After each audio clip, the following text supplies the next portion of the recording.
இந்த வீடியோ பார்க்குற முருக பக்தர்களுக்கு ஒரு வேண்டுகோள் என்னன்னா, நீங்க யாரெல்லாம் முருகர்ட்ட என்னென்ன வேண்டியிருக்கீங்களோ, அத நடத்தி குடுத்துருப்பாரு கண்டிப்பா.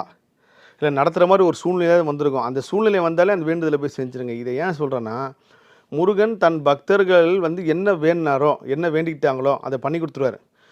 வேண்டிட்டது நடத்துற வரைக்கும் அவர் விடமாட்டார். நான் ஒரு பேட்டியில சொன்னேன், "முருகர பார்க்கும்போது வெறும் கையோட போகாதீங்க. எதனா ஒண்ணு வாங்கிட்டு போங்கன்னா." அது உண்ம. நெறைய பேர் உணர்ந்தாங்க. "சார் நான் ஃபர்ஸ்ட் டைம் கோயிலுக்கு போகும்போது பூ வாங்கிட்டு போனேங்க சார். எனக்கு அவ்வளோ மகிழ்ச்சியா இருந்துச்சு. ஒரு பெரிய மாலையே குடுத்து அனுப்பிச்சாங்களே இதுதான்." நம்ம இயற்கை சொல்ற ஒரு விஷயம் நம்ம ஒண்ணு குடுத்தா நம்மளுக்கு இன்னொன்னா பெருசா திரும்பி வரும்.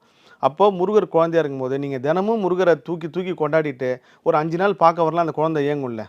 இப்ப நம்ம வீட்டு நீங்க நம்ம குழந்தையே எடுத்துங்க. டெய்லி நைட்டு நீங்க தூக்கி தூக்கி விளையாண்டுட்டு 1 நாள் 2 நாள் தூக்கலாம். அந்த குழந்தை ஏன் தூக்க அந்த மாரி தான் முருகனும். மத்த தெய்வங்களுக்கும் முருகனுக்கும் நிறைய வித்தியாசங்கள் இருக்கு.